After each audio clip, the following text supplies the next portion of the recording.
ต่ออย่างนั้นในปีพุทธศักราช303หลังจากที่พระโมคคัลลีบุตรติสสะเถระพร้อมด้วยพระเจ้าอโศกมหาราชได้ทำการสังคายนาครั้งที่3นั้นก็เหตุก็เพราะว่าได้มีภิกษุผู้ปลอมบวชเข้ามาในพระพุทธศาสนาก็ได้เห็นลาภสักการะทั้งหลายที่เกิดขึ้นและก็หวังที่จะทำลายพระพุทธศาสนาด้วยจึงปลอมบวชเข้ามาเหตุที่ปลอมบวชเข้ามาก็เพราะว่าการปลอมบวชเข้ามานั้นคือห่มครองแต่ผ้าเหลืองอย่างเดียวห่มครองแต่จีวรอย่างเดียวไม่ได้สวดตั้งยติอะไรนะก็ต้องบอกก่อนว่าก่อนหน้านั้นที่องค์สมเด็จพระสัมมาสัมพุทธเจ้าเป็นพระอุปัชฌาย์นั้นก็องค์สมเด็จพระสัมมาสัมพุทธเจ้าจะใช้วิธีบวชด้วยเอหิภิกขุสัมปทาคือเรียกกุลบุตรเข้ามาเป็นภิกษุตามหลักวิธีการของพระพุทธเจ้าเลยนะต่อมาก็พระสารีบุตรเป็นรูปแรกที่ได้สวดมีเป็นพระอุปัชฌาย์และมีการสวดตั้งยติเอาไว้และมีการนิมนต์พระสงฆ์มาเพื่อเป็นสักขีพยานว่าภิกษุรูปนี้กุลบุตรรูปนี้เข้ามาบวชสำเร็จนะอันนี้ก็จะต้องมีเหมือนอย่างเราท่านทั้งหลายทำอยู่ในปัจจุบันที่พระอาจารย์เจ้าคุณเป็นพระวิชาอยู่ทุกวันก็จะทางพระเดียงสงฆ์ก็ได้นิมนต์ภิกษุผู้ที่มาเข้าร่วมนั่งอันดับที่เรียกว่านั่งพระอันดับนั้นก็คือมาร่วมเป็นสักขีพยานว่ากุลบุตรเข้ามาบวชนี้ก็บวชด้วยการสวดตั้งยติตามที่องค์สมเด็จพระสัมมาสัมพุทธเจ้าได้ตรัสสอนเอาไว้นั่นเองนะ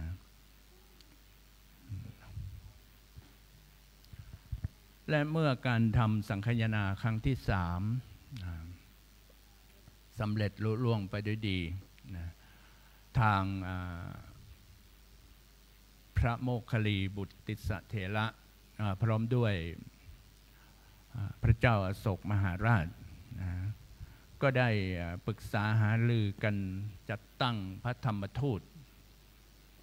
ขึ้นมา9 สายโดยประเทศไทยเรานั้นเป็นดินแดนสุวรรณภูมิอยู่ในเขตสุวรรณภูมิอยู่ในเขตของตะวันออกเฉียงใต้โดยมีประเทศไทยเราเป็นจุดศูนย์กลางนะก็ได้ส่งพระธรรมทูตมา2 รูปคือพระโสนะและพระอุตระในการครั้งนั้นเมื่อพระพุทธเจ้าเสด็จดับขันธ์ปรินิพพานไปแล้วได้ประมาณ303 ปีก็ส่งพระโสนะและพระอุตระซึ่งเป็นพระธรรมทูตมาประกาศพระศาสนาทางนครปฐมซึ่งนครปฐมนั้นในครั้งนั้นก็เป็นราชธานีของประเทศเมื่อพระศาสนามีความ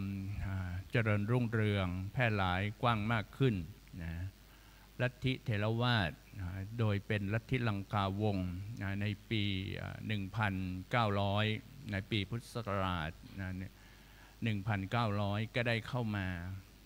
ประกาศศาสนาทางภาคใต้ของเรานะคือเข้ามาทางจังหวัดนครศรีธรรมราชประกาศพระศาสนาจนรุ่งเรืองนะมาจนถึงสมัยครั้งสุโขทัยนะครั้งพ่อขุนรามคำแหงก็ให้ความสำคัญนะพ่อขุนรามคำแหงในครั้งนั้นก็เป็นกษัตริย์ผู้ครองกรุงสุโขทัยอยู่นะก็ได้ให้การดูแลอุปถัมภ์ดูแลสนับสนุนการที่จะทำรงคงไว้ซึ่งหลักธรรมคำสอนไม่ให้คลาดเคลื่อน ไปจากหลักธรรมเดิมที่องค์สมเด็จพระสัมมาสัมพุทธเจ้าได้ตรัสสอนเอาไว้และสาวกอรหันตสาวกได้ทำปฐมสังคายนาครั้งแรกรักษาเพื่อให้หลักธรรมคำสอนนั้นดำรงคงไว้ไม่ให้คลาดเคลื่อนไม่ให้วิปราชไปจากเดิมจึงได้ทำสังคายนาครั้งที่หนึ่งครั้งที่สองครั้งที่สามจนมาถึงครั้งกรุงสุโขทัยพ่อขุนรามคำแหงก็ได้ให้พระเถระผู้ใหญ่ผู้ที่มีความเชี่ยวชาญแตกฉานในพระไตรปิฎกเป็นครูสอนพระไตรปิฎกแก่พระสงฆ์องค์เนนในพระบรมราชวังพอศาสนาเจริญรุ่งเรืองขึ้นมาจนถึงสมัยกรุงศรีอยุธยาสมัยนั้นก็กษัตริย์ผู้ครองกรุงศรีอยุธยาก็คือพระบรมไตรโลกนาถก็ได้มีการทำสังคายนาในประเทศไทยขึ้นครั้งแรกนะและการทำสังคายนาในประเทศไทยครั้งแรกนั้นก็เป็นการทำสังคายนาครั้งที่8เพราะว่าทำในประเทศอินเดียนั้น3ครั้งและครั้งที่4ที่ทำในประเทศอินเดียนั้นเป็นนิกายมหายานนะและเป็นของนิกายเทรวาสนี้ก็4 5 6 7นี้ก็ทำอยู่ที่ศรีลังกาครั้งที่8ประเทศไทยเราทำขึ้นครั้งแรกทำที่จังหวัดเชียงใหม่คือวัดโพธารามหรือวัด7 ยอดในปัจจุบันในปี 2020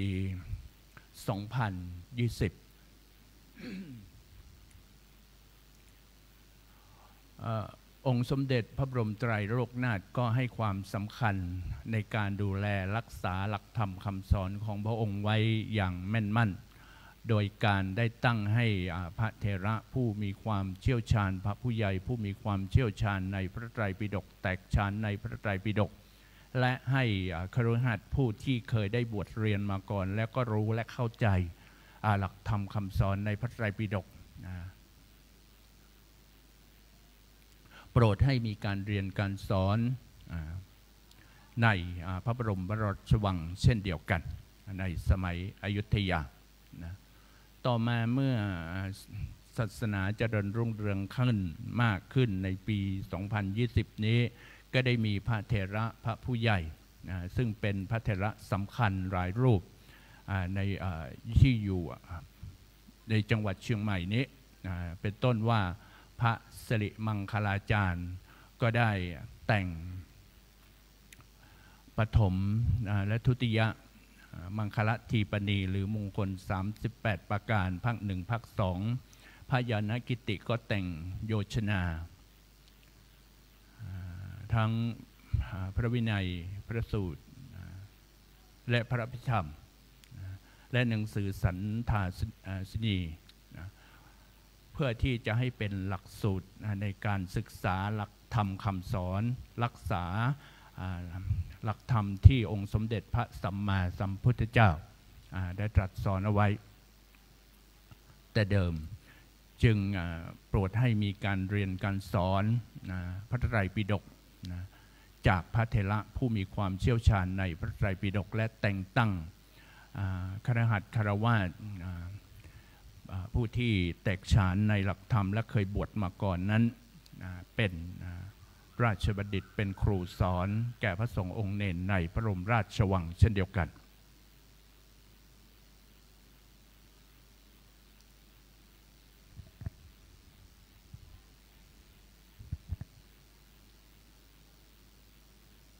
เมื่อ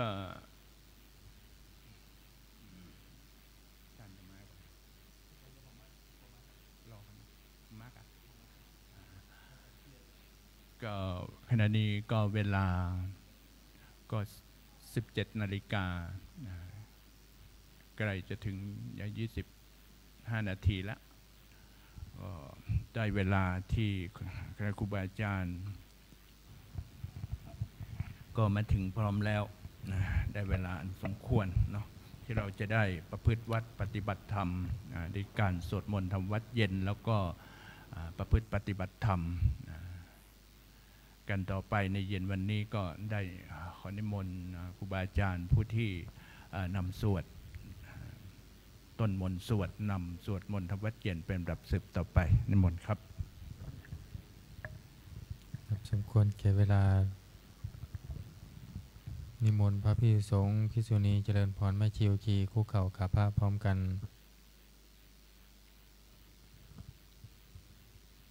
อัญชลีวันทาอภิวาทอัญชลีวันทาอภิวาทอัญชลีวันทาอภิวาทอัญชลีวันทาอัญชลีขอโอกาสขออนุญาตครูบาอาจารย์พระมหาเถระพระเถรานุเถระพระมัชฌิมาพระนวากาในการเป็นต้นเสียงธรรมะเย็นในวันนี้เปิดหนังสือสวดมนต์แปลเล่มใหญ่ไปที่หน้า 1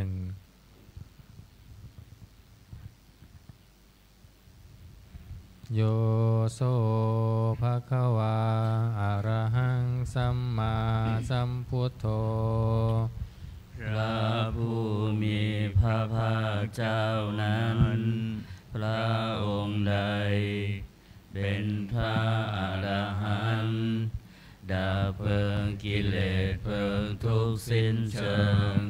ตรัสรู้ชอบได้โดยพระองค์เองสวากขาโตเยนะภะคะวะตาธัมโมพระธรรมเป็นธรรมอันพระผู้มีพระภาคเจ้าพระองค์ใดตรัสไว้ดีแล้วสุปฏิปันโนยัสสะภะคะวะโตสาวกสังโฆพระสงฆ์สาวกของพระผู้มีพระภาคเจ้าพระองค์ใดปฏิบัติดีแล้วตัมมยังภคะวันตังสัทธัมมังสัสสังฆังอิเมหิสการเรหิยะถาระหังอาโลปิเตหิอภิปูชยามาข้าพระเจ้าทั้งหลายขอบูชาอย่างยิ่งซึ่งพระผู้มีพระภาคเจ้าพระองค์นั้นพร้อมทั้งพระธรรมและพระสงฆ์ด้วยเครื่องสักการะทั้งหลายเหล่านี้อันยกขึ้นตามสมควรแล้วสาธุโนพันเตภะคะวาสุจิระปรินิพุตโตปิข้าแด่พระองค์ผู้เจริญพระผู้มีพระภาคเจ้าแม้ปรินิพพานนานแล้วทรงสร้างผลนั้นสำเร็จประโยชน์ไว้แก่ข้าพระเจ้าทั้งหลายปัจฉิมาชนะตานุกรรมปมานาสาทรงมีพระหฤทัยอนุเคราะห์แก่พวกข้าพระเจ้าอันเป็นชนรุ่นหลังอิเมสกาเลทุกขตาปันนาการะภูเตปฏิคันหาตุขอพระผู้มีพระภาคเจ้าจงรับเครื่องสักการะอันเป็นบรรณาการของคนยากทั้งหลายเหล่านี้อัมหากังทีคารตังหิตายะสุขายะเพื่อประโยชน์และความสุขแก่ข้าพระเจ้าทั้งหลาย ตลอดกาลและนานเทอญอะระหังสัมมาสัมพุทโธภควาพระผู้มีพระภาคเจ้าเป็นพระอรหันต์ดับเพลิงกิเลสเพลิงทุกข์สิ้นเชิงตรัสรู้ชอบได้ด้วยพระองค์เองพุทธังภควันตังอภิวาเทมิข้าพระเจ้าอภิวาทพระผู้มีพระภาคเจ้าผู้รู้ผู้ตื่นผู้เบิกบานสวากาโตภควตาธัมโมพระธรรมเป็นธรรมที่พระผู้มีพระภาคเจ้าตรัสไว้ดีแล้วธัมมังนัมสสามิข้าพระเจ้านมัสการพระธรรมสุปฏิปันโนภควโตสาวกสังโฆพระสงฆ์สาวกของพระผู้มีพระภาคเจ้าปฏิบัติดีแล้วสังฆังนามามิข้าพระเจ้านอบน้อมพระสงฆ์หันธรรมยังพุทธานุหันธรรมยังพุทธัสสะภะคะวะโตบุพพาคณามการังกโรมาเสนะโม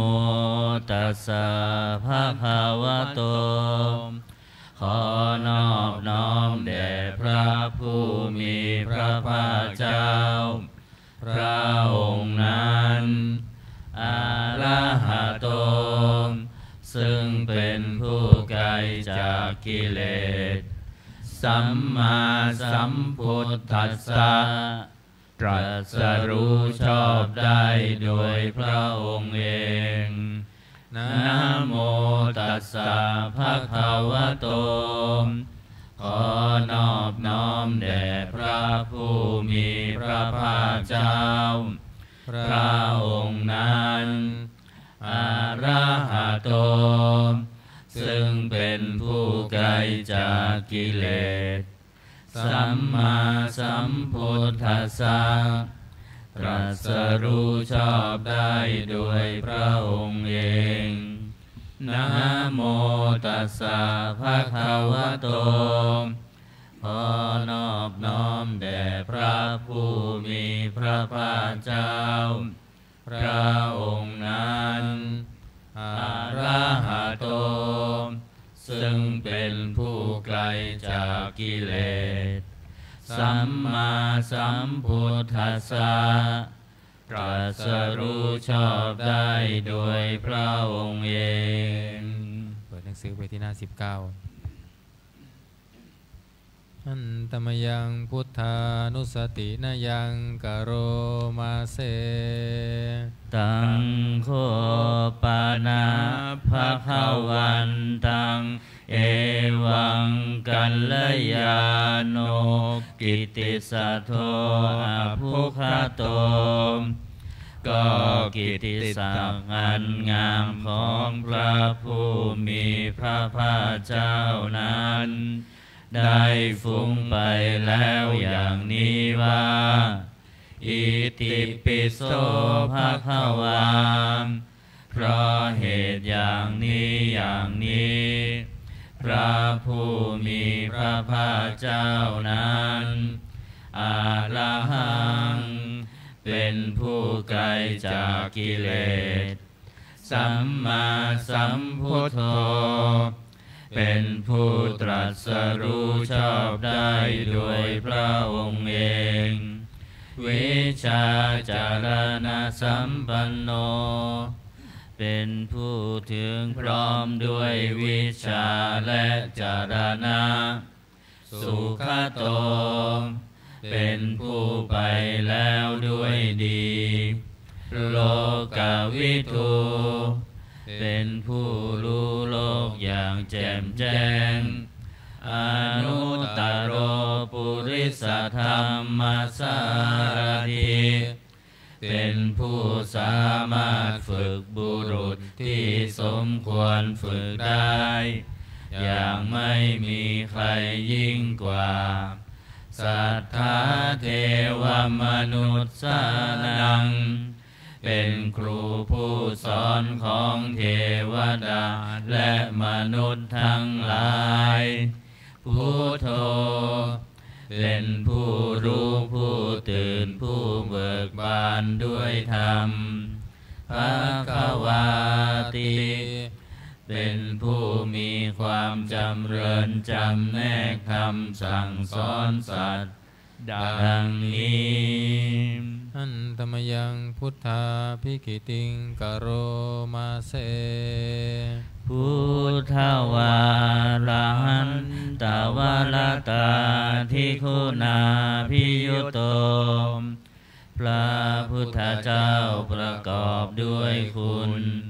มีความประเสริฐแห่งอรหันตคุณเป็นต้นสุทาภิญาณกรุณาหิสมาคตโตพระองค์อันประกอบด้วยพระญาณและพระกรุณาอันบริสุทธิ์โพเทสิโยสุชนะตังกามลังวสุโรพระองค์ใดทรงกระทำชนที่ดีให้เบิกบานดุจนาทิตย์ทำบัวให้บานวันธามหังตมารนังศิรสาชิเนนทังข้าพระเจ้าไหว้พระชินสีผู้ไม่มีกิเลสพระองค์นั้นด้วยเสียงกล่าวพุทโธโยสัพพปานินังสารนังเขมมุตตมังพระพุทธเจ้าพระองค์ใด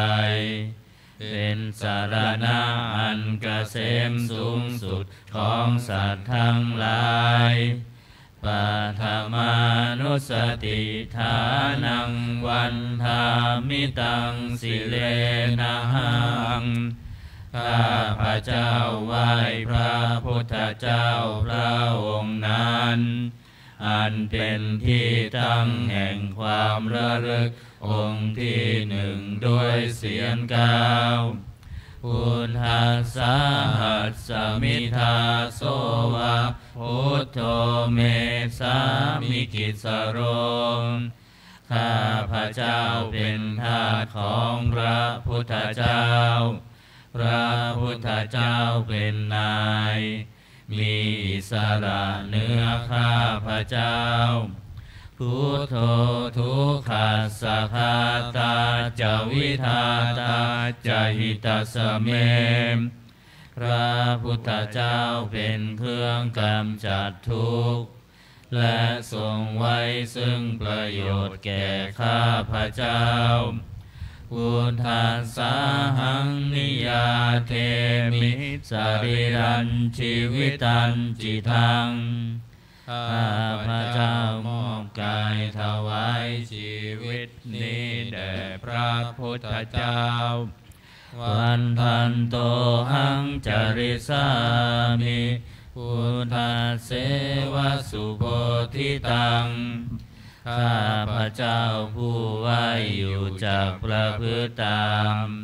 ซึ่งความตรัสรู้ดีของพระพุทธเจ้านาทิเมสารนังอัญญังพุทโธเมสารนังวรังสารณะอื่นของข้าพระเจ้าไม่มีพระพุทธเจ้าเป็นสารณะอันประเสริฐของข้าพระเจ้าเอเตนะสัจวัชเชนะวัตเตยังสัทธุสาสเนด้วยการกล่าวคำสัตย์นี้ ข้าพระเจ้าพึงเจริญในพระศาสนาของพระศาสดาพุทธังเมวันธมาเนนะยังปุญญังปสุตังอิทาข้าพระเจ้าผู้ไหวอยู่ซึ่งพระพุทธเจ้าได้ขวนขวายบุญใดในบัดนี้สัพเพปิอันตรายาเมมาเหสุงตัสสะเตชะสาม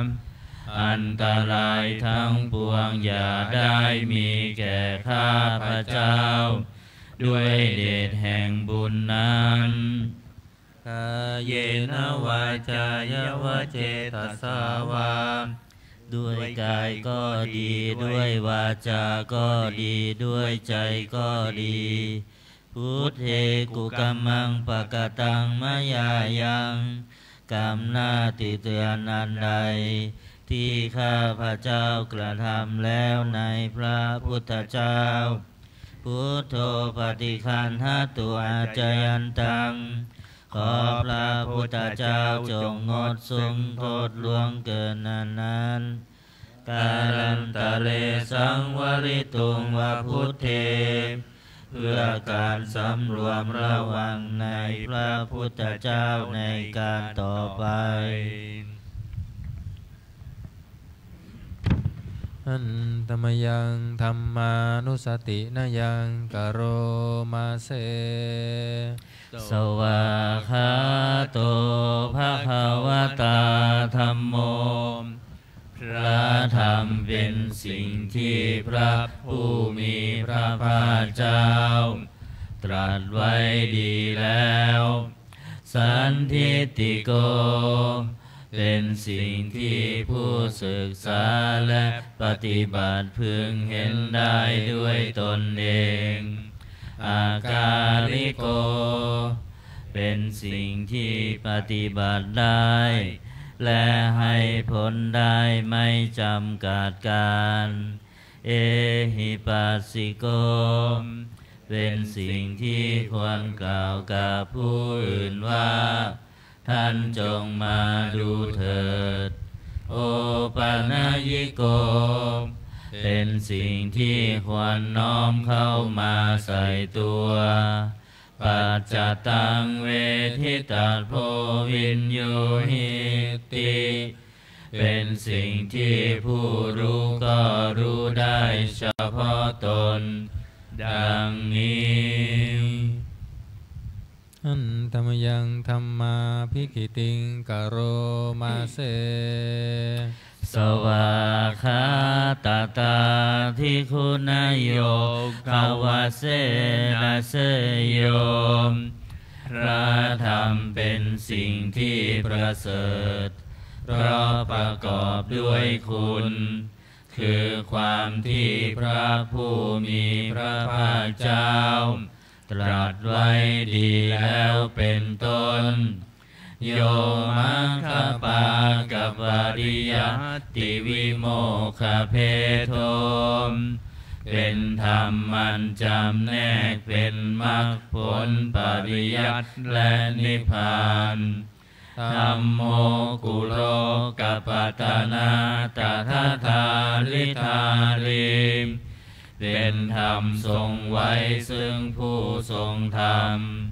จากการตกไปสู่โลกที่ชั่ววันธามหังตามหารังวรธรรมเมตังข้าพระเจ้าไหว้พระธรรมอันประเสริฐนั้นอันเป็นเครื่องขจัดเสียซึ่งความมืดธัมโมโยสัพพปานินังสารนังเขมมุตตมังพระธรรมใดเป็นสารณะอันเกษมสูงสุดของสัตว์ทั้งหลายทุติยานุสติฐานังวันธามิตังสิเรนังข้าพระเจ้าไหว้พระธรรมนั้นอันเป็นที่ตั้งแห่งความระลึก องค์ที่สองด้วยเสียงกล่าวธัมมัสสาหัสสมิทาโสวะธัมโมเมสามิกิสโรข้าพระเจ้าเป็นทาสของพระธรรมพระธรรมเป็นนายมีอิสระเหนือข้าพระเจ้าธัมโมทุกขัสสะคาตาจวิทาตาจหิตัสสะเมพระธรรมเป็นเครื่องกำจัดทุกข์และทรงไว้ซึ่งประโยชน์แก่ข้าพระเจ้าธัมมัสสาหังนิยาเทมิสรีรันชีวิตันจิทังข้าพระเจ้ามอบกายถวายชีวิตนี้แด่พระธรรมวันทันโตหังจริสามิธัมมาเสวสุธรรมตังข้าพระเจ้าผู้ไว้อยู่จากประพฤติตามซึ่งความเป็นธรรมดีของพระธรรมนัตถิเมสารนังอัญญังธัมโมเมสารนังวลังสารณะอื่นของข้าพระเจ้าไม่มีพระธรรมเป็นสารณะอันประเสริฐของข้าพระเจ้าเอเตนะสัจจวัชเชนะวัตไตยังสัทธุสาสเนด้วยการกล่าวคำสัตย์นี้ข้าพระเจ้าพึงเจริญในพระศาสนาของพระศาสดาธัมมังเมวันธมาเนนะยังปุญญังปสุตังอิทาข้าพระเจ้าผู้ไว้อยู่ซึ่งพระธรรมได้ขวนขวายบุญใดในบัดนี้สัพเพปิอันตรายาเมมาเหสุงตัสสะเตชะสามอันตรายทั้งปวงอย่าได้มีแก่ข้าพระเจ้าด้วยเดชแห่งบุญนั้นกายเยนะวาจายวเจตสาวาด้วยกายก็ดีด้วยวาจาก็ดีด้วยใจก็ดีธัมเมกุกัมมังปะกตังมะยายังกรรมหน้าติเตือนอันใดที่ข้าพระเจ้ากระทำแล้วในพระธรรมธัมโมปฏิคันหตุอาจยันตังขอพระธรรมจงงดซึ่งโทษล่วงเกินนั้นกาลันตะเลสังวลิตุงวะธัมเมเพื่อการสำรวมระวังในพระธรรมในการต่อไปอันตมยังสังฆานุสตินยังกโรมาเสสุปฏิปันโนภะคะวะโตสาวกสังโฆทรงสาวกของพระผู้มีพระภาคเจ้าปฏิบัติดีแล้วอุชุปฏิปันโนภะคะวะโตสาวกสังโฆทรงสาวกของพระผู้มีพระภาคเจ้าปฏิบัติตรงแล้วยายะปฏิปันโนภะคะวะโตสาวกสังโฆทรงสาวกของพระผู้มีพระภาคเจ้าปฏิบัติเพื่อรู้ธรรมเป็นเครื่องออกจากทุกข์แล้วสามีจิปฏิปันโนภะคะวะโตสาวกสังโฆทรงสาวกของพระผู้มีพระภาคเจ้าปฏิบัติสมควรแล้วยะทิทางได้แก่บุคคลเหล่านี้คือเจ จัตตาริปุริสายุคานิอัตถปุริสบุคลาคู่แห่งบุรุษสี่คู่นับเรียงตัวบุรุษได้8บุรุษเอสะภะคะวะโตสาวกสังโฆนั่นแหละสงฆ์สาวกของพระผู้มีพระภาคเจ้าอาหุนายโยเป็นสมควรแก่สักการะที่เขานำมาบูชาปาหุนายโยเป็นสมควรแก่สักการะที่เขาจัดไว้ต้อนรับทักขินายโยเป็นผู้ควรรับทั้งศีนาทาน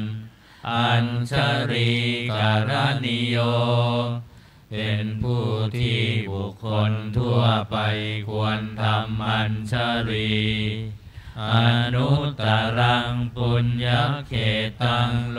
กัสสติ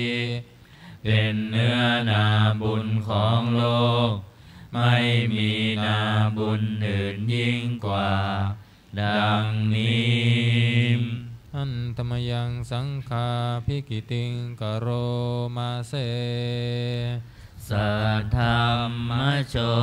สุปฏิปฏิคุณาทิยุตโต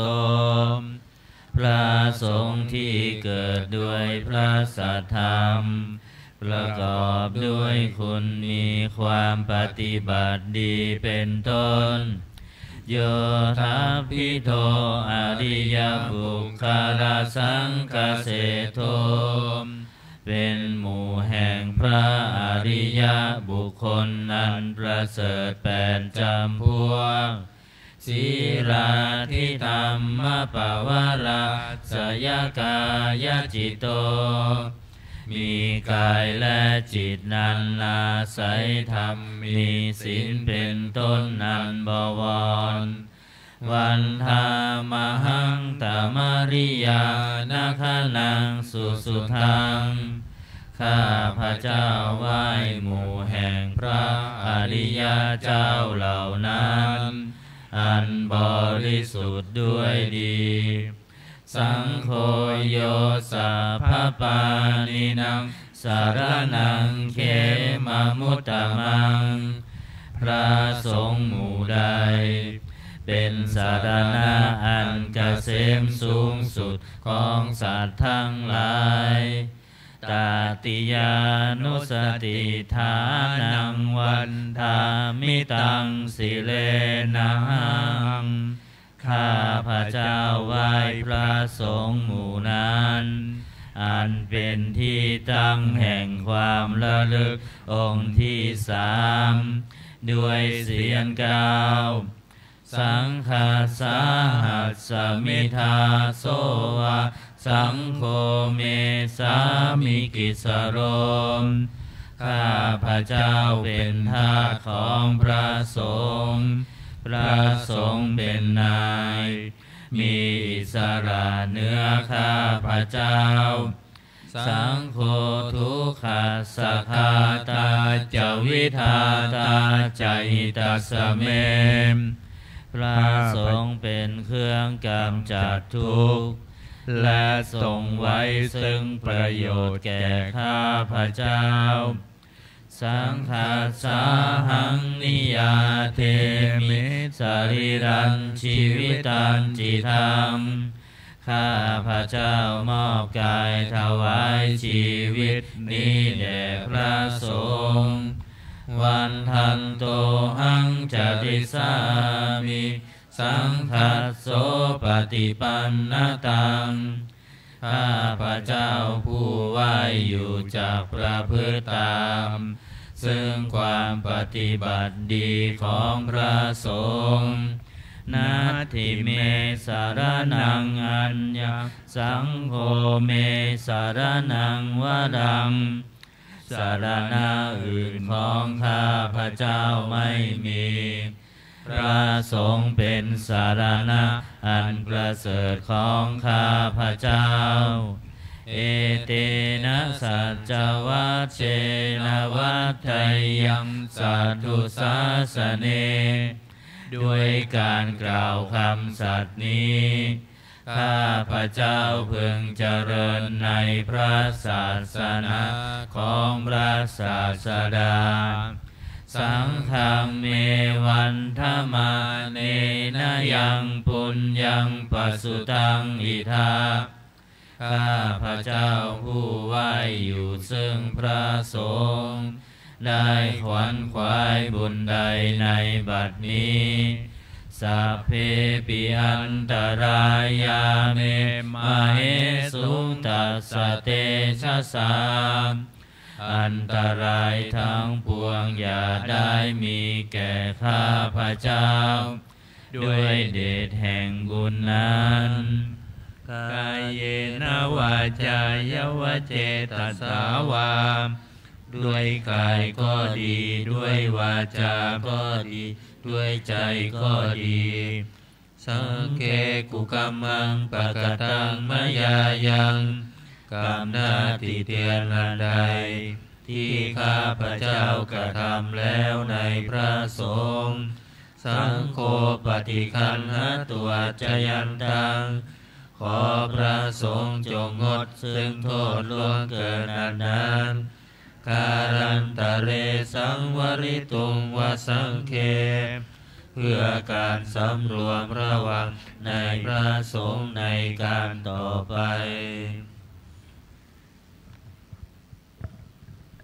เปิดหนังสือไปที่หน้า38อันตมยังโอวาทปาติโมกคาทาโยพนามาเสสัพพะปาปัสสะอาการนังการไม่ทำบาปทั้งปวงกุศลสุปสัมปทาการทำกุศลให้ถึงพร้อมสัจจิตาปริโยทปนังการชำระจิตของตนให้ขาวรอบเอตังพุทธานาสาสนังทำสามอย่างนี้เป็นคำสั่งสอนของพระพุทธเจ้าทั้งหลายขันติปรมังตโปติติฆามขันติคือความอดกลั้นเป็นธรรมเครื่องเผากิเลสอย่างยิ่งนิพพานังปรมังวทันติพุทธาผู้รู้ทั้งหลายกล่าวพระนิพพานว่าเป็นธรรมอันยิ่งนาหิปปัสสิโตปรูปคาติผู้กำจัดสัตว์อื่นอยู่ไม่ชื่อว่าเป็นบรรพชิตเลยสามโนโหติปรังวิเหทยันโตผู้ทำสัตว์อื่นให้ลำบากอยู่ไม่ชื่อว่าเป็นสมณะเลยอนุปวาโทอนุปคาโตการไม่พูดร้ายการไม่ทำร้ายปาติโมกเขจะสังวโรการสำรวมในปาติโมกข์มัตตัญยุตาจะภัตตัสสมิงความเป็นผู้รู้ประมาณในการบริโภคปันตังจะสยนาสนังการนอนการนั่งในที่อันสงัดอาทิจิตเตจะอาโยโคความมันประกอบในการทำจิตให้ยิ่งเอตังพุทธานาสาสนังทำ6อย่างนี้เป็นคำสั่งสอนของพระพุทธเจ้าทั้งหลายเปิดมาหน้า27นะอันตมยังอติตาปัจจเวคนาปาทังพนามาเส อาชามยาอัปปัจจเวคิตวายังจีวรังปริภุตังจีวรใดอันเรานุ่งห่มแล้วไม่ทันพิจารณาในวันนี้ตังยาวะเทวะสีตัสสะปฏิฆาตายะจีวรนั้นเรานุ่งห่มแล้วเพียงเพื่อบำบัดความหนาวอุณหัสสะปฏิฆาตายะเพื่อบำบัดความร้อนดังสมกาสวาตาตาปัสสิริงสัพพสัมปัสสานังปฏิฆาตายะเพื่อบำบัดสัมผัสนั้นเกิดจากเหลือบยุงลมแดดและสัตว์เลื้อยคลานทั้งหลายยาวะเทวะหิริโกปินะปฏิชาธนัตถังและเพียงเพื่อปกปิดอวัยวะอันให้เกิดความละอายอาชามยาอัปปัจจเวคิตวาโยปินทปาโตปริพุตโตบิณฑบาตใดอันเราฉันแล้วไม่ทันพิจารณาในวันนี้โสเนวะทวายาบิณฑบาตนั้นเราฉันแล้วไม่ใช่เป็นไปเพื่อความเพลิดเพลินสนุกสนานนามาทายาไม่ใช่เป็นไปเพื่อความเมามันเกิดกำลังพลังทางกายนามันดานายาไม่ใช่เป็นไปเพื่อประดับนาวิภูสนายาไม่ใช่เป็นไปเพื่อตกแต่งยาวะเทวะอิมัสสกายสัทธิติยาแต่ให้เป็นไปเพื่อความตั้งอยู่ได้แห่งกายนี้ยาปนายาเพื่อความเป็นไปได้ของอัตภาพวิหิสุปารติยาเพื่อความสิ้นไปแห่งความลำบากทางกายพรหมจาริยานุคาหายาเพื่ออนุเคราะห์แก่การประพฤติพรหมจรรย์อิติปุรานันจะเวทนังปฏิหังคามิด้วยการทำอย่างนี้เราย่อมระงับเสียได้ซึ่งทุกขเวทนาเก่าคือความหิวนาวันจะเวทนังนาอุปาเทสามิและไม่ทำทุกขเวทนาไม่ให้เกิดขึ้นยาตลาจะเมภวิสติอนวัชชตาจะพาสุวิหารโรจาติอันหนึ่งความเป็นไปโดยสะดวกแห่งอัตภาพนี้ด้วยความเป็นผู้หาโทษมิได้ด้วยและความเป็นอยู่ด้วยผาสุกด้วยจะมีแก่เราดังนี้อาชามยาอัปปัจจเวคิตวายังเสนาสนังปริภุตังเสนาสนะใดเราใช้สอยแล้วไม่ทันพิจารณาในวันนี้ตังยาวะเทวะสีตัสสะปฏิฆาตายะเสนาสนะนั้นเราใช้สอยแล้วเพียงเพื่อบำบัดความหนาวอุณหัสสะปฏิฆาตายะ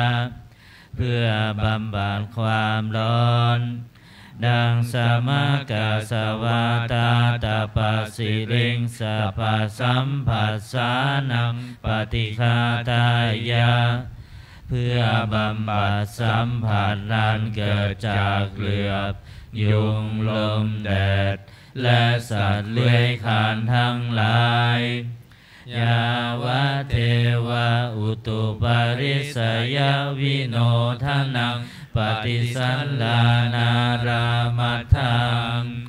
เพียงเพื่อบรรเทาอันตรายอันพึงมีจากดินฟ้าอากาศและเพื่อความเป็นผู้ยินดีอยู่ได้ในที่หลีกเล่นสำหรับภาวนาอาชามายาอัตปัจเวคิตวายโยคิลานะปัจจยเพสัชปาริคาโลปริพุโตคิลานะเพสัชบริขารใดอันเราบริโภคแล้วไม่ทันพิจารณาในวันนี้โสยาวะเทวะอุปันนานังวัยยาภาธิกานังเวทนานังปฏิฆาตายะกิลานะเพสัชบริขารนั้นเราบริโภคแล้วเพียงเพื่อบำบัดทุกขเวทนาอันบังเกิดขึ้นแล้วมีอาพาธต่างๆเป็นมูลอาพยาปัชชาปรมตายาติเพื่อความเป็นผู้ไม่มีโรคเบียดเบียนเป็นอย่างยิ่งดังนี้อันตมยังอุทิศนาทิฏฐานาคาทายโยพานามาเสอิมินาบุญญากรรมเมนะด้วยบุญนี้อุทิศให้อุปัชฌายาคุณุตตราอุปัชฌาย์ผู้เลิศคุณอาจาริยุปการาจาและอาจารย์ผู้เกื้อหนุนมาตาปิตาจยาตกาทั้งพ่อแม่และปวงญาติสุริโยจันทิมาราชาสุนจันและราชาคุณวันตานราปิจาผู้ทรงคุณหรือผู้สูงชาติพระมมาลาจอินทาจาพรหมมาและอินทราชโลกปาลาจเทวตาทั้งถวยเทพและโลกบาลยะโมมิตามนุษย์สาจายมราชมนุษย์มิตรมัชฌตาเวริกาปิจาผู้เป็นกลางผู้จ้องพลานสาเพสตาสุขีโหนตุขอให้เป็นสุขสันต์ทุกทั่วหน้าอย่าทุกทนปุญญานิปักกตานิเมบุญพองที่ข้าทำจงช่วยอำนวยสุภพลสุขังจติวิทังเทนตุให้สุขสามอย่างล้นขีปังปาเปทโวมะตังให้รู้ถึงนิพพานพลันอิมินาปุญญากาเมนะด้วยบุญนี้ที่เราทำอิมินาอุทิเสนาจาและอุทิศให้ปวงสัตว์ขีปาหังสุรเพเจวะเราพลันได้ซึ่งการตัดตัณหุปาทานเฉทนังตัวตัณหาอุปาทานเยสันตาเนหินาธัมมาสิ่งชั่วในดวงใจยาวานิพานโตมะมังกว่าเราจะถึงนิพพานนัสสันตุสัพพทาเยวะมาลายสิ้นจากสันดานยัตถาชาโตภเวภเวทุกภพที่เราเกิดอุชุจิตังสติปัญญา มีจิตตรงและสติทั้งปัญญาอันประเสริฐสันเลโควิริยัมหินาพร้อมทั้งความเพียรเลิศเป็นเครื่องขูดกิเลสหายมาลาระพันตุโนกาสังโอกาสอย่าพึงมีแก่หมู่มารสิ้นทั้งหลายกาตุนจาวิริเยสุเมเป็นช่องประทุษร้ายทำลายล้างความเพียรจมพุทธาธิปาวโรนาโทพระพุทธผู้บวรนาถธัมโมนาโทวรุตตโมพระธรรมที่พึงอุดมนาโทปเจกพุทโธจะพระปัจเจกพุทธสมสังโฆนาโทตโรมะมังทบพระสงฆ์ที่พึงพยองเตโสตมานุภาเวนะด้วยอานุภาพนั้นมาโลกาสังละพันตุมาขอหมู่มารอย่าได้ช่องทัสสะปุญญานุภาเวนะด้วยเดชบุญทั้ง10ปองมาโลกาสังละพันตุมาอย่าเปิดโอกาสแก่มารเถิดวันนี้วันพฤหัสสวดพระสหัสนัยนะเปิดหนังสือมนต์พิธีเล่มเหลืองไปที่หน้า51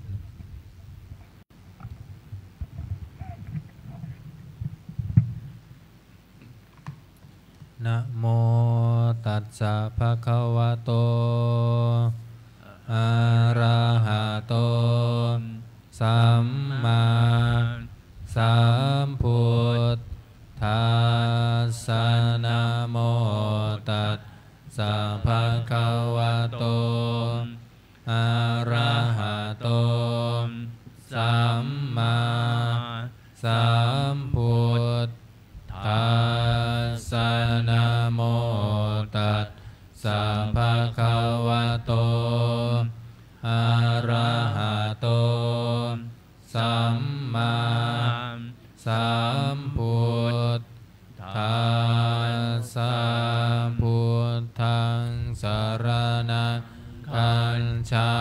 มิธัมมังสรณังคัจฉามิสังฆังสรณังคัจฉา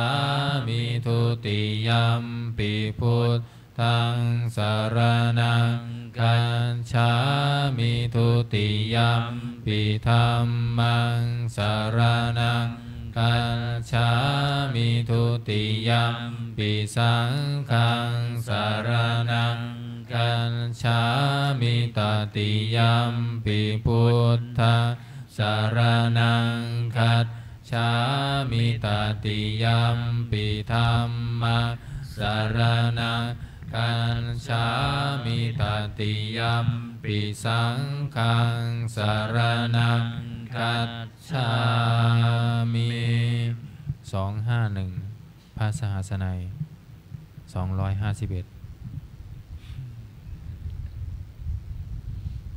กุศลธรรมาอกุศลธรรมาอัพยากตาธรรมากัตตะเมธัมมากุศลยัสสมิสมัยเยโลกุตรังชานังภาเวตินิยานิกังอปัจจัยคามิงทิฏฐิคตานังปหานายาปันธามายาภูมิยาปฏิยาวิริเจวกาเมหิปัฏฐามังชานังอุปสัมปัชชวิหารติทุกขาปฏิปทาทันทาพิญญังทุกขาปฏิปทา คิปาพิญญังสุขาปฏิปทาทันทาพิญญังสุขาปฏิปทาคิปาพิญญังตัสสมิงสมัยเยภัสโสโหติอวิเคโปโหติเมธัมมากุศลกัตตะเมธัมมากุศลยัสสมิงสมัยเยโลกุตรังชานังภาเวตินิยานิกังอัปปัจจยคามิงทิฏฐิคตานังปหานายาปันธามายาภูมิยาปฏิยาวิตังกวิจารานังวุปัสสมาทุติยังชานังตติยังชานังจตุทังชา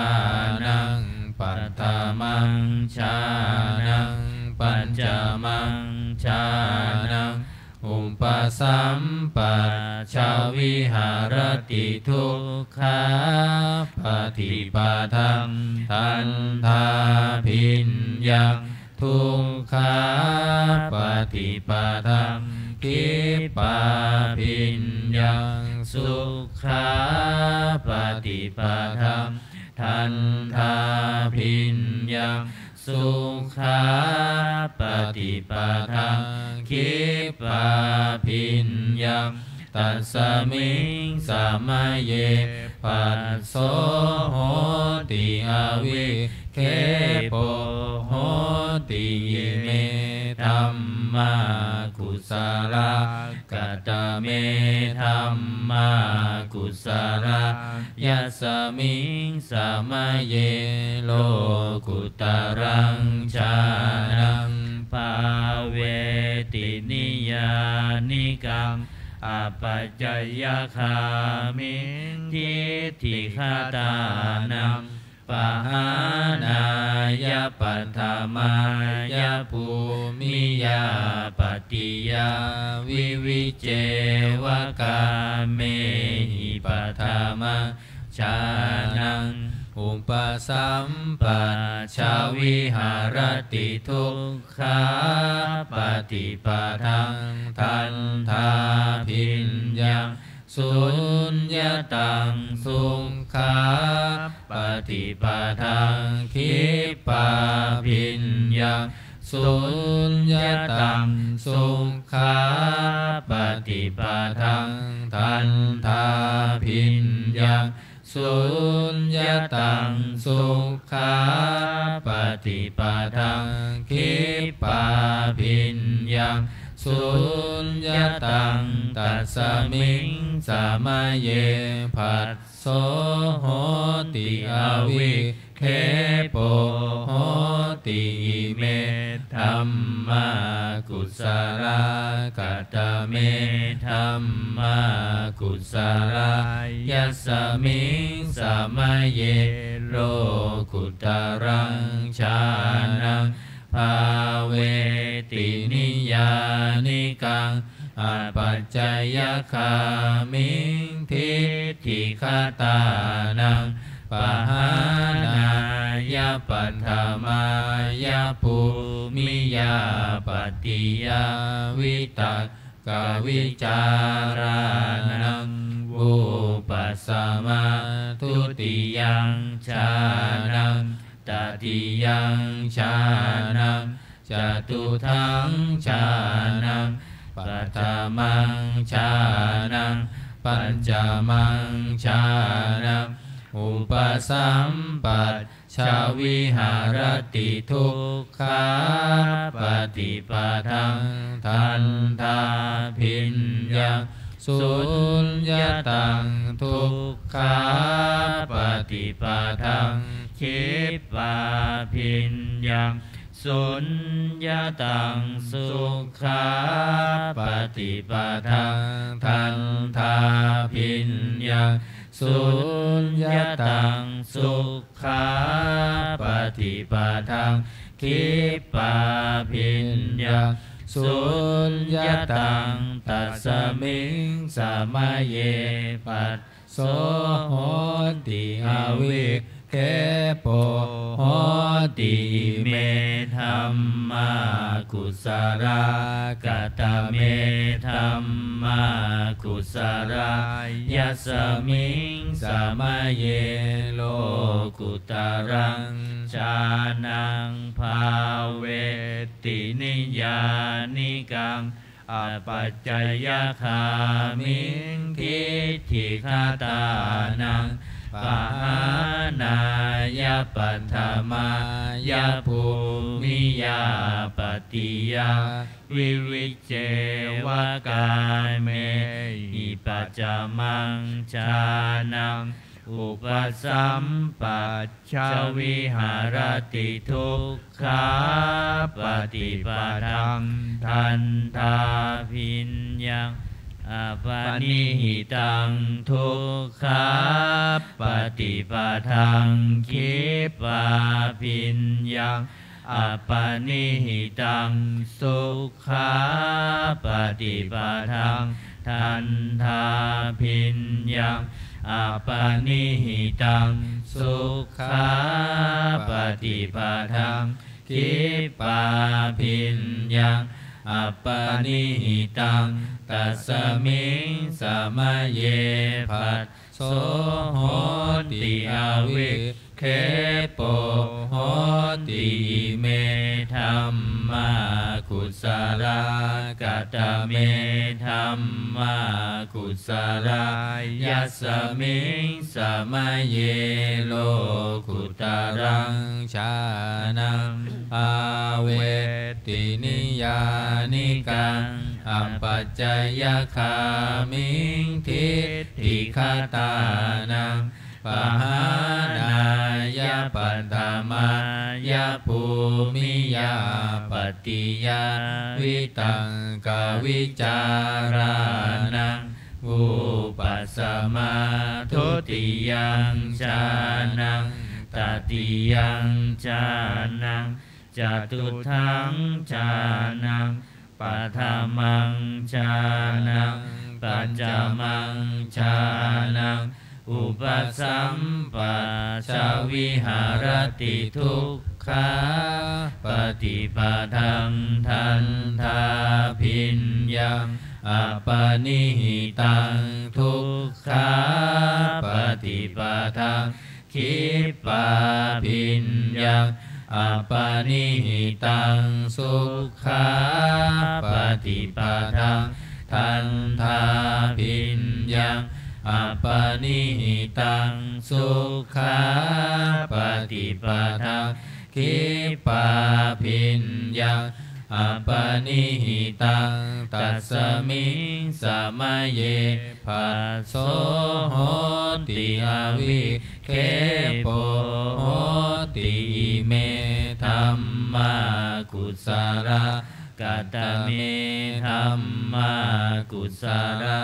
ยัสมิงสมัยเยโลกุตรังชานังภาเวตินิยานิกังอปัจจยคามิงทิฏฐิคตานังปะหานายาปัฏฐมายาภูมิยาปฏิยาวิวิเจวกาเม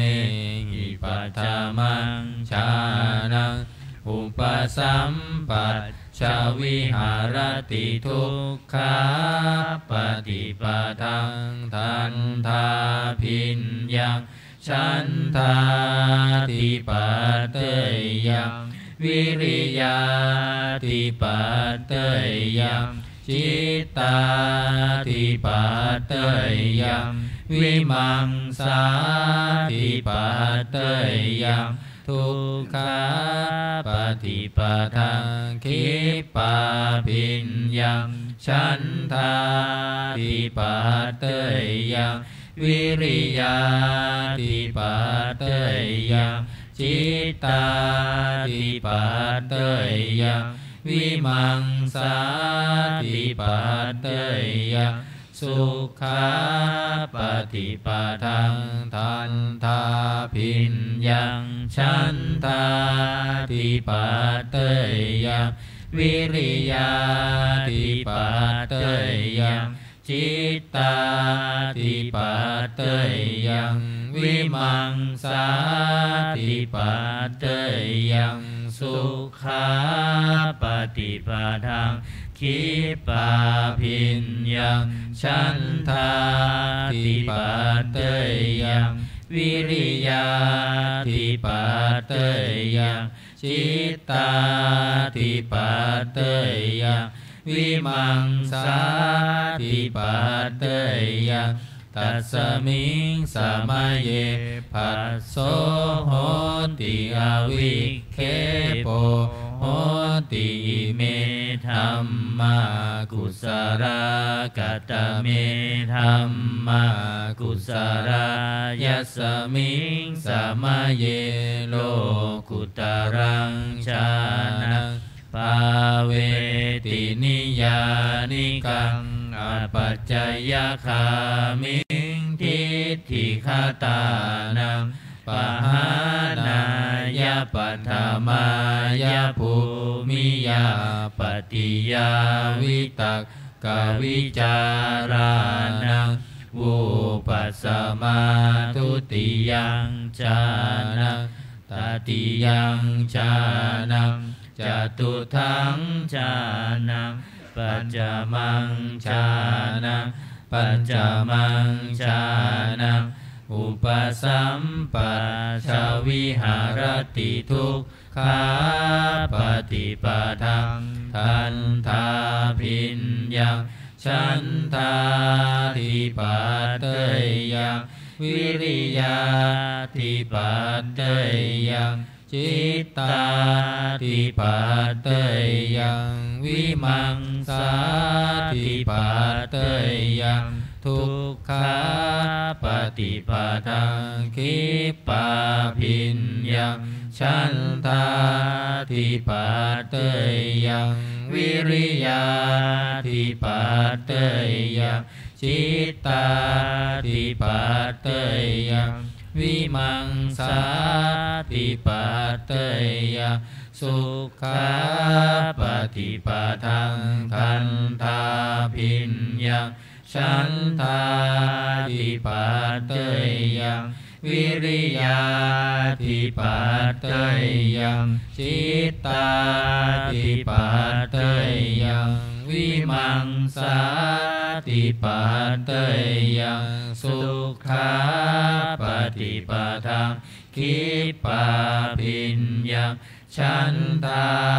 ธิปัตเตยังวิริยาธิปัตเตยังจิตตาธิปัตเตยังวิมังสาธิปัตเตยังอทุกขมสุขาปฏิปทังทันทาพิญญังฉันทาธิปัตเตยังวิริยาธิปัตเตยังจิตตาธิปัตเตยังวิมังสาธิปัตเตยังอทุกขมสุขาปฏิปทังคิปาพิญญังฉันทาธิปัตเตยังวิริยาธิปัตเตยังจิตตาธิปัตเตยังวิมังสาธิปัตเตยังตัสมิงสมัยเยภัสโสโหติอวิเคโปโหติเมธัมมากุสลาหน้า84มงคลจักรวาลใหญ่นะหน้า84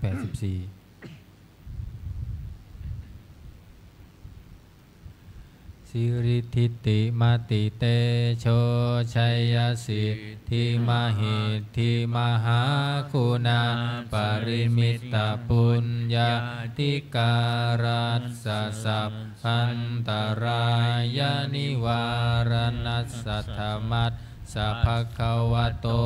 อะระหะโตสัมมาสัมพุทธัสสะทวันติงสมหาปุริสลักขานานุภาเวนะอสิตายานุพยัญชนะนุภาเวนะอัตตุสัตตะตะมังคลานุภาเวนะฉัพพันนรังสิยานุภาเวนะเกตุมาลานุภาเวนะทัสสะปาลมิตานุภาเวนะทัสสะอุปปาลมิตานุภาเวนะทัสสะปรมัตถปารมิตานุภาเวนะศีลสมาธิปัญญานุภาเวนะพุทธานุภาเวนะธรรมานุภาเวนะสังฆานุภาเวนะเตชะนุภาเวนะอินทานุภาเวนะพลานุภาเวนะเยยธรรมานุภาเวนะจตุราสิติสหัสสัทธัมมังคันธานุภาเวนะนวโลกุตรธรรมานุภาเวนะอันทังคิกามัคคานุภาเวนะอันตัสสมาปัตติยานุภาเวนะชลพิญญานุภาเวนะจตุสัญจญานานุภาเวนะทัสสะพลญานานุภาเวนะสัพพัญยุตตญานานุภาเวนะเมตตากรุณามุทิตาอุเบกขานุภาเวนะสัมภปริตานุภาเวนะรัตนัตตยสารนานุภาเวนะตุยหังสัพพโรคโสกุปัฏฐวทุงคโทมานัสสุปายาสาวินัสสันตุสัพพะอันตรายาปิวินัสสันตุสัมภสังกัปปะตุยหังสมิจฉันตุทีขายุตาตุยหังโหตุสันตวัฏสชีเวนะสมังคิโกโหตุสัพพทาอากาสปัตพัตตวันนาภูมิคังคามหาสมุทธาอารักขกาเทวตาสัทธาตุมเหมอนุรักขันตุภวันตุสัพพมังคารังลักขันตุสัพพเทวตาสัพพพุทธานุภาเวนะสัทธาโสทิภวันตุเตภวันตุสัพพมังคารังลักขันตุสัพพเทวตาสัพพธรรมานุภาเวนะสัทธาโสทิภวันตุเตภวันตุสัพพมังคารังลักขันตุสัพพเทวตาสัพพสังฆานุภาเวนะสัทธาโสทิภวันตุเตนักขันตยักขภูตานังปาปังคหานิวารณาปรินตัสสานุภาเวนะหันตวาเตสังอุปปันทเวนังขันตยักขภูตานังปาปังคหานิวารณาป ปรินตัสสานุภาเวนะหันตวาเตสังอุปันทเวนังขันตยะกะพุตานังปาปังคหานิวารณาปริตตัสสานุภาเวนะหันตวาเตสังอุปัฏฐเวการทำวัดเย็นก็จบไปที่นี้ครับเราต่อไปจะได้เจริญจิตตภาวนาทำสมาธิสักครู่แล้วแผ่เมตตาพร้อมกัน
สมควรเจอเวลา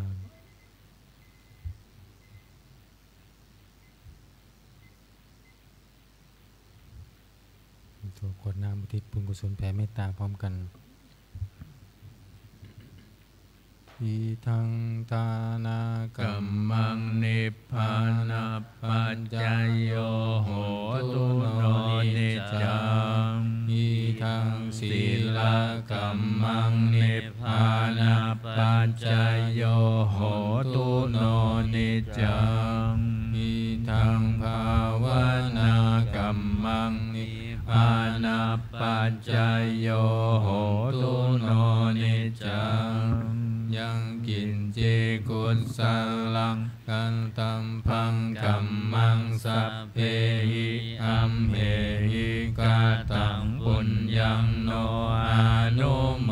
ทันตุสุนันตุปนโตเยเทวาอัสสมิงทาเนอาทิกาตาทิคายุงกาสัทธาหุนตุสัมเพสันตาสุขีอัตตานังปาริหารันตุมาตาปิตาสุขิตาหุนตุทุกขาปามุญจันตุสัมเพยตากาสุขิตาหุนตุทุกขาปามุญจันตุสัมเพอายาตากาสุขิตาหุนตุทุกขาปามุญจันตุสัมเพ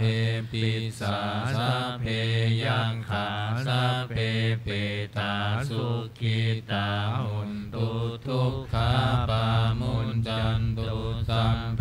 นังคันตาสุขิตาหุนตุทุกขาปามุญจันตุสัมเพ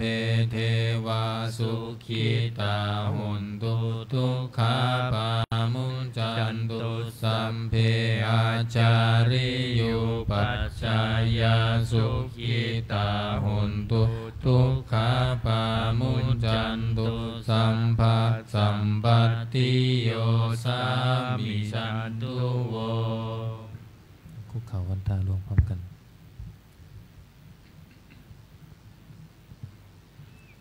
วันทามิพุทธังสัมภาเมวะโตสังฆามัสสะเมพันเตวันตามิธัมมัสสัพพะเมวะโตสังฆามัสสะเมพันเตวันตามิสังฆังสัพพะเมวะโตสังฆามัสสะเมพันเตวันทามิคารุอุมปัญชายาจาริเยสัพพะเมวะโต